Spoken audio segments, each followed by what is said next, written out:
Happy Monday, and happy beginning of spring. This is our weekly client support for those of you who have not been on here before. We've got some really cool things lined up for you guys tonight. So yeah, I want to welcome you all. We're going to talk about just getting ready for Easter and spring and all the things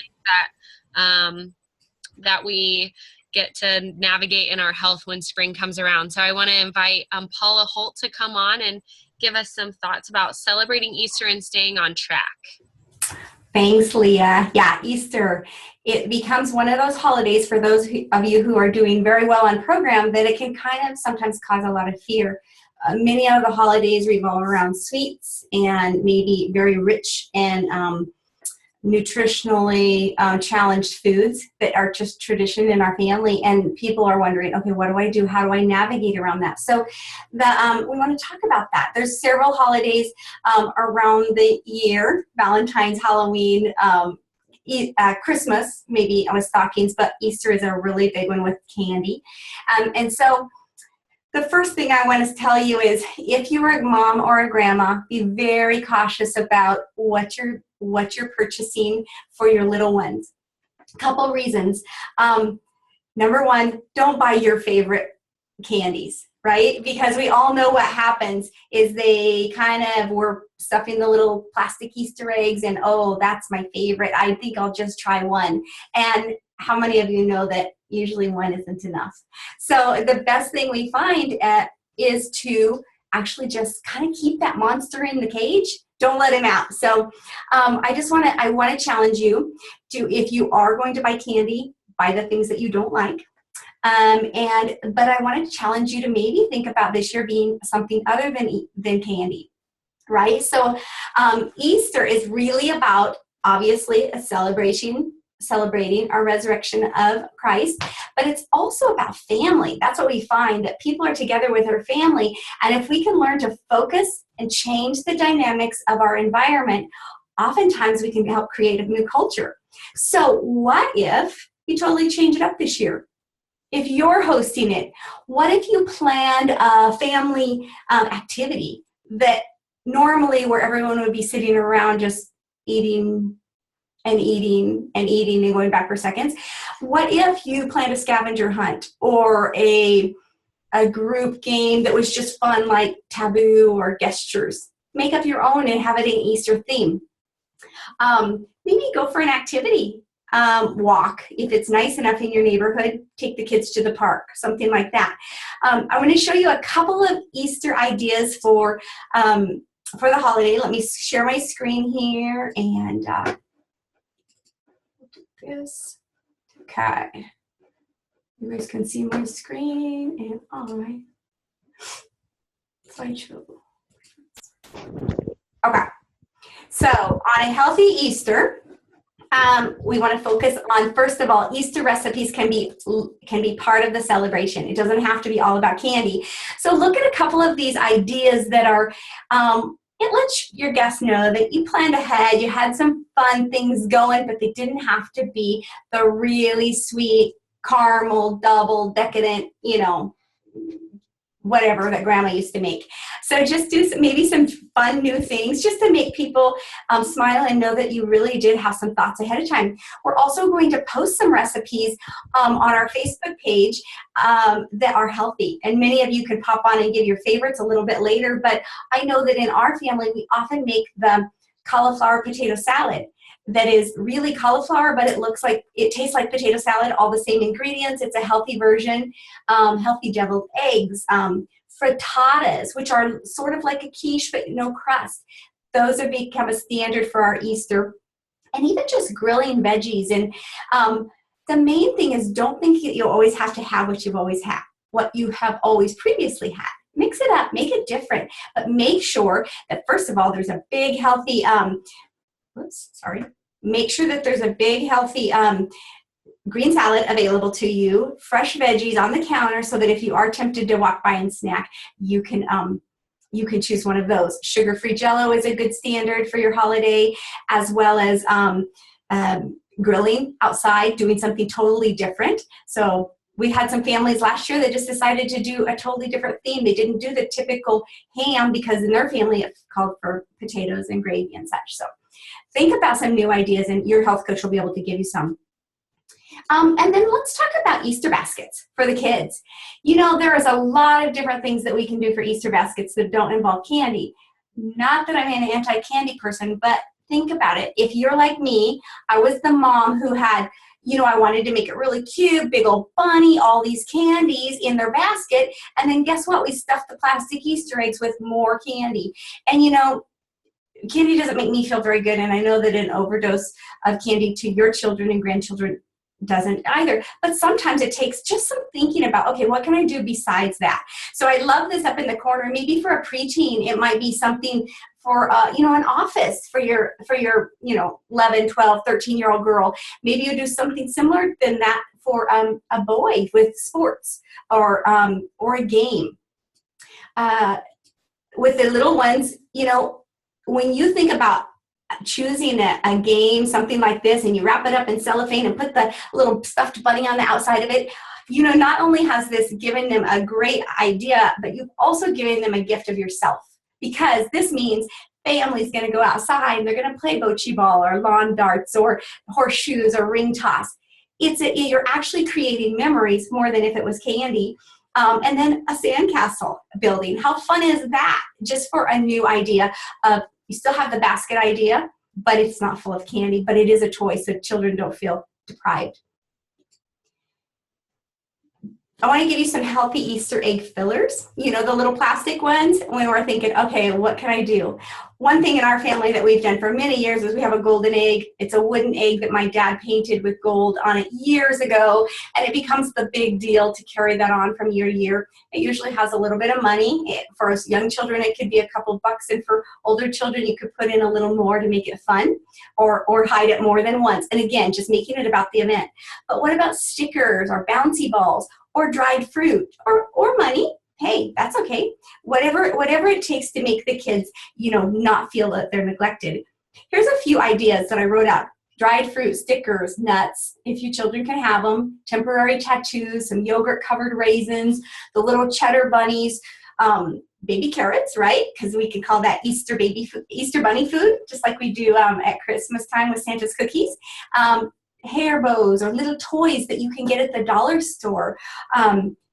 Just fun little things. Bubbles, money, seashells. The character Band-Aids are awesome. Hot Wheels cars, you know. Maybe even a little lip gloss or small little nail polishes if you have a little girl. And maybe if it's a boy, I don't know, what do boys have? Bolts? I don't know. I don't know what you give boys. I had two, but I can't think. We gave little airplanes. That was always our thing. And way too much candy back then. I think. Okay, that was really the gist of what I wanted to share. So let me stop the share here. And now I just want to talk about navigating through the holidays. The main thing is keep focusing on your family and your friends. That's what we're there to celebrate. And plan ahead.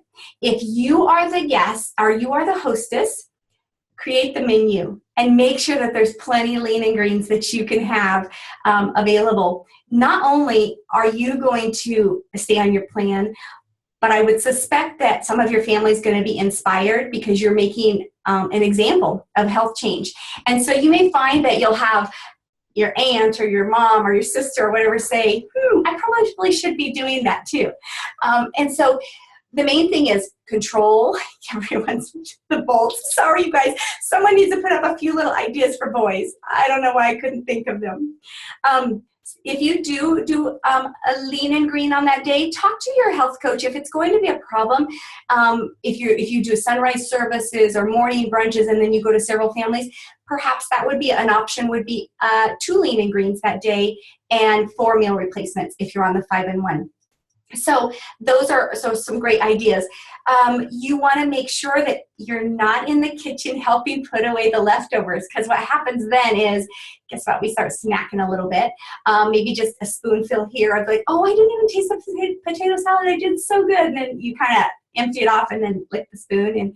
And what that does is it just kind of creates a little bit of a snowball. So be the one who volunteers to wipe down the table and put away the chairs and set up the game, do the dishes, but anything besides the food. And then when it comes to drinks, so holidays can be a really trigger time for some families where alcohol is involved a lot. Create some mocktails and make a big deal about it. Show up with Diet Ginger Ale, Diet Coke, whatever, with some little mint extracts, with some little splashes of flavors, and say, hey, you guys, I just decided that this would be fun. Why don't we try some mocktails? Because a lot of times people just want to feel like they're having a party. And sparkling water with a splash of something pink in it, and you put a cherry in it. Well, I don't know if that's the best thing. Put an olive in it. Pretend like it's a martini. I don't know. Be creative. We have plenty of those recipes on our Get Healthy and Thrive page too. But the main thing is, if everyone else around you is having punch or alcohol, you feel kind of deprived walking around with a glass of tap water. So bring some sparkling water, bring some diet soda. Or possibly even the drink infusers that Medifast has. You can make those up, put some Diet Ginger Ale or Diet 7-Up in them, and you know what? I have a feeling a lot of people would prefer to choose something like that over alcohol if the choice is there. Okay. If you're taking a hostess gift, again, maybe a little flower, an orchid, daffodils, it doesn't matter. Just something besides candy, right? Because guess what happens when we're going in to choose that? We're the ones looking at it all, which creates triggers. Okay. Ask for help when you're cooking. Ask your family and friends to help share in the load. And especially if you do have traditional things that aren't going away, have them make them. Because for you to buy all the ingredients and have them in your house, and if that baking bread would just throw you off, this is the year to let someone else do it. Or, God forbid, we can buy rolls, right? It's not the end of the world, but if you could just keep the smell out of your house and things like that. Let's see. Just the main thing is just use your head and plan ahead. Use your head and plan ahead. We have it's called an action plan that I can put on our Facebook page that I have used a few times. And it's basically, you're creating the life plan for your day. So it's like, my plan of action is for Easter, the date. My goals for this day are what? To stay committed to my weight loss. And then maybe a couple of other things where you feel like those are going to be wins for you that no one else would know. You know, I didn't make this, I didn't eat this, whatever. What will be your wins? And maybe even instead of what you didn't do, let's switch that. Let's say what I did, what I will be doing. And then go ahead and write down potential challenges to my goal. Be real here, because if we trick ourselves and go, I'm good, but in the back of our mind, we start kind of justifying ahead of time, and it plays on it. But if we can put it out on paper, it's on purpose. And so you're writing out what your challenges might be, and then how I will respond to them. Go over those with your health coach, and he or she will be able to give you some more ideas. The main thing is that we want to choose how we go into Easter Day or the day before Easter, and not let it choose us. So it's all about having a plan, executing that plan, and feeling very proud of yourself the very next day. Because if you can keep yourself in fat burn, next week is going to be a wonderful success, and you'll get farther on your journey. If you take yourself out, you know what? It's a little discouraging because, number one, especially carbohydrates and sugar, when we've been eating clean, we don't feel very good. Emotionally, mentally, clarity, and usually a little depression. And we know that because we talk to you guys. And I've been there too. I don't say you guys. But we have talked to our clients. And if they've had a big splash and they say, oh, I don't care, I'm just going to do whatever. Monday morning, motivation isn't there to go back on as much as you think it would. And you're so discouraged. You're disappointed in yourself. And it's kind of a jeopardizing point right there. And so be very cautious, make a plan, stick to it with your health coach. They'll work through it. So Leah, I will turn it back to you. I hope some of those ideas were helpful. ask questions on our Get Healthy and Thrive page. Many coaches have been coaching for years, and so if it's not a recipe we have, we're going to help you be able to come up with some other ideas. Cool. Thank you, Paula. I love those ideas. And I'm really looking forward to next week when we do client celebration, hearing how all of you successfully navigated your Easter, because we put these tips into practice. So if you haven't taken notes, you can come back and watch the recording, make note of all of that, and then come back next week to let us know in your client celebration how you utilized all of these. So thanks, Paula. Well, now I want to invite Kenton and Catherine to pull yourselves off mute. I'm not going to steal their thunder. I'll let them tell you about themselves, and we're just going to hear their story for a little bit. So come on, guys, share away. All right. Hello, everyone. Good evening. Spoken on here a couple times before, but we're here to talk about our journey thus far, because we've both reached our goals and we're going into transition. It's crazy. We started in August, end of August last year, and it all began with, and I said this in my post when I posted my before and afters, that the before and after is my favorite part. One of my favorite aspects is because that's what got my attention. Tiana was posting some before and afters of people that she had helped on their health journey, and I just kept seeing them one after the other, once a day almost, and that's finally when we talked, and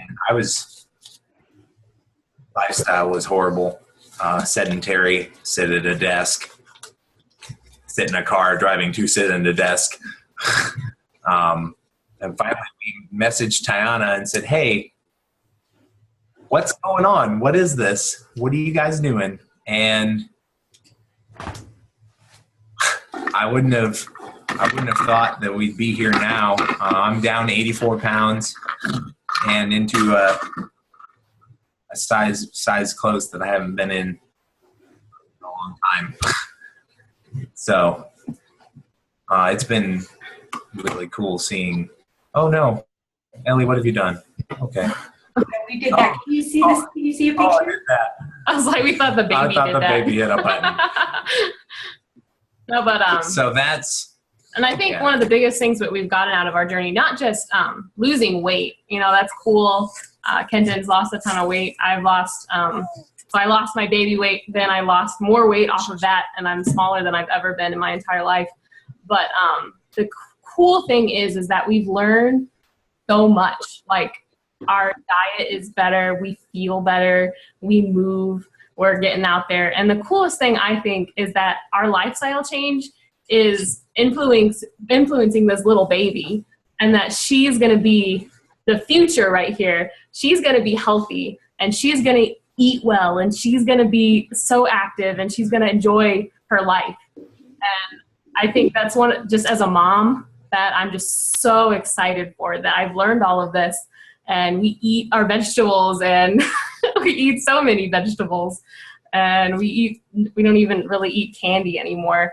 And it's just awesome to think about Ellie's future, that she's going to be healthy for the rest of her life. So. Yeah. And then we signed up to be health coaches because it's so doable. That's the part that, for me, it's completely doable. Anyone can get to where they want to be, and it's incredible. So thanks to all you guys for your support, and we'll look forward to seeing you up in transition and continuing into optimal health for life. And supporting all of you guys. Yeah. Hearing all your stories. Thanks. Thank you, Kenton and Catherine. I love hearing you talk about how, we think that we're just transforming our own lives. And yes, our lives have so much transformation when we start to get healthy, but just talking about how it impacts the other people around us, whether it's your children or your spouse or your friends, whoever it is, that ripple effect that you have. And thanks for paying it forward and committing to inviting other people on the same journey. So thank you guys for sharing. That's awesome. It's time to celebrate the rest of you now. So we've celebrated Kenton and Catherine, but I'm going to invite Debbie on to lead our client celebration. This is my favorite part every week. So Debbie, welcome. Okay. Thanks, Leah. I appreciate that. I am excited to hear what you all have to share with us about something that you feel you have accomplished over this last week, or maybe 2 weeks if you haven't had a chance to be on before. Maybe this is your first time on. So we're here to celebrate you. So think about maybe a non-scale victory. Maybe you passed something up at work that was sitting out on the table and you've never done that before. Or maybe you're starting to fit in other clothes, or you're starting to be more active. Maybe you went for a walk and you could go a little bit further than what you had done before. So this is a time to celebrate you. And who wants to go first? That's always the hard one, but we would just love for somebody to jump in and share. So I'll just be quiet for a second and let somebody jump in. I don't mind sharing. My husband and I are, I'm on plan and he's in maintenance, and we actually just completely ripped out our entire kitchen, but I've managed to stay on plan so far, and I'm really excited. I'm like making my meals in the microwave in like our spare bedroom, but we're making it work and not letting that set us back. So I'm just really proud about our commitment on that level. Great, Kristen, that's awesome. You know, you found a way to overcome something that is going on around you and can be stressful, but you made the choice to stay on plan, and so kudos to you. Way to go. Who else would like to share?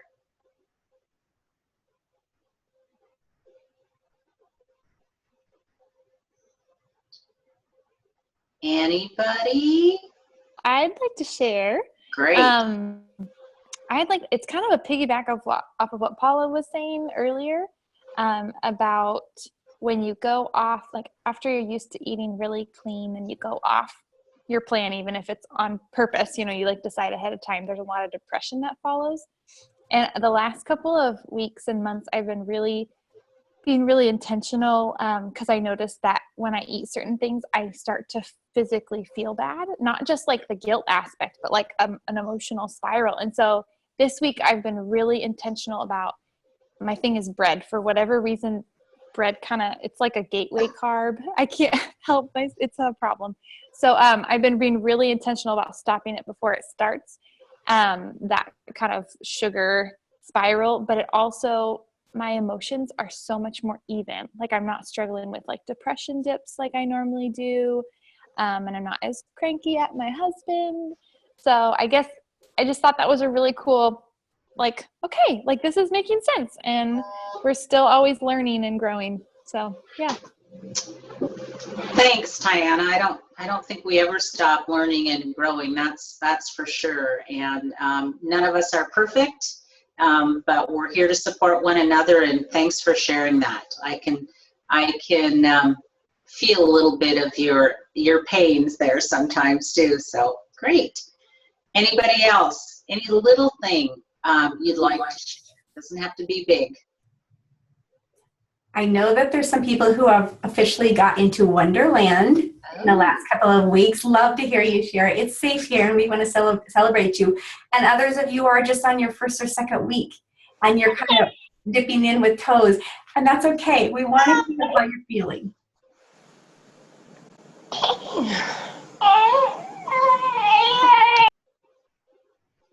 I'll share, Paula. Okay. So it was my birthday last weekend, I think, and I didn't eat any cake, which I probably could have. I'm in healthy maintenance, and they say everything in moderation, but I just kind of like Tiana said, it's sort of a gateway for me. I mean, once I have a piece of cake, then I want some ice cream, and then, oh, look, there's a cookie, and oh, more snacks and treats. And so I just said, you know what, if I have a dessert. I will have it on the very last day of the trip, which is actually a tip that I heard at the beginning of my journey, almost a year ago now. And it was something someone said. They went on a cruise, I think, and they waited until the very last day of the cruise to have a dessert. And that way it wasn't like they derailed themselves at the beginning of the trip. They waited until the very last day.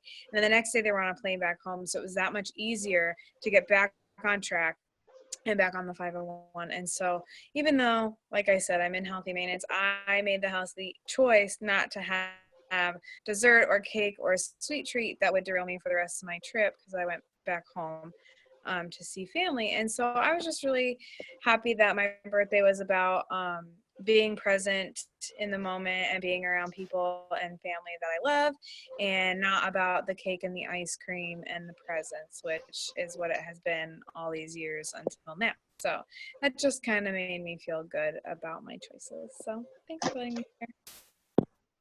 Great, Kim. Thanks for sharing. Now, what an awesome choice. And I like that tip about the last day. And I know one thing that my husband and I have been trying to work on is when we go out to dinner, sharing a meal, because really, you know, the service, the portion sizes are crazy. So we like to give the effort to share when it works out. Anybody else have something they would like to share with us? The great thing is when you guys share, it really helps other people. Because like what Kim was saying about that little tip at the end, because I do a lot of traveling, and, you know, maybe if I wouldn't be as tempted if I think, okay, maybe on the last day I'll have something. But again, it's a choice. So anyway, so who could share something that could help somebody else? I'm sure there's something. Just have a few minutes left. Debbie, Hi, Debbie. Oh, Okay, go ahead, Katie. okay, sorry, I didn't mean to interrupt something. No, you're fine. Okay. So this last week, my husband came with me to San Diego. We earned the incentive trip, and it was really awesome. It was the first time he had gotten to be immersed in our culture too. And when we were on the plane ride back, we were talking over all the things we had enjoyed and what went well. And he was saying that this is the first group of people that he had really felt like he connected with, like, right away. And hearing him say that was so huge. Like, we are pretty, we kind of stay to ourselves. Sometimes we're both introverts, so sometimes we're just happy being just us. And so it was really cool to hear, like, that mental battle having been won with him, of, like, joining that group and making all those friends. And he actually asked if he could be my co-applicant and we could co-coach together. So that was a really huge victory for me, because, you know, we think a lot about the physical health or the financial health, but that mental piece is really strong too. And I just love all the friendships that are formed in the community we have here. So. Wow, that's exciting, Katie. Awesome. What a great thing for both of you. See, who else wanted to share? Was it Joanna? I can share, Debbie. Okay, thanks. Well, on this past Saturday, I hit 37 weeks pregnant, which is a little different probably than what most people are doing right now. But I, in general, like, even before being pregnant, I know, like, when I get tired, I get really, I mean, everybody just kind of gets lethargic, but it's harder to, like, push yourself to be active and to do things that, you know, just kind of, besides just taking a nap, can kind of lift you up out of feeling exhausted. So today it was really nice outside, and I was, like, really hitting my wall where I was like, oh my gosh, I need to get some sleep soon. But I still had, like, an hour before my son would have his nap time. So I was like, you know what, it would be much better and more productive for us if we would just get out for, like, 30 minutes just to take even if it's a slow walk, and then come back. And so that's what we did. And I can tell you, like, I still took a nap today because I feel like it was a good choice also. But getting that walk in was really helpful for my body, and helpful for, like, the whole mind, and being able just to rest a little bit more throughout the day. So, and I know it's good for baby too. So, yeah. Great. Thank you for sharing that. If there is there anybody else? We have about a minute, maybe. Anybody else want to share?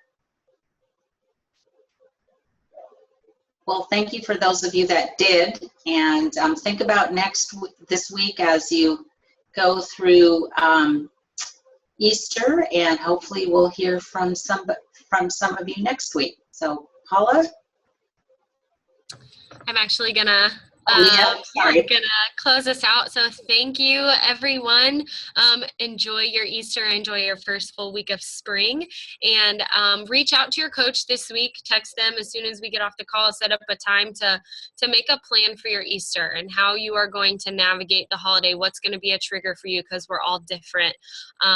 So that's why we have that one-on-one behavioral support from our amazing coaches. So I know I'll be reaching out to my coach for how she can help me navigate Easter. So reach out to them, discuss with them how they can help you, and have an awesome week. And I can't wait to hear all the celebrations next week. So have a great night, everybody.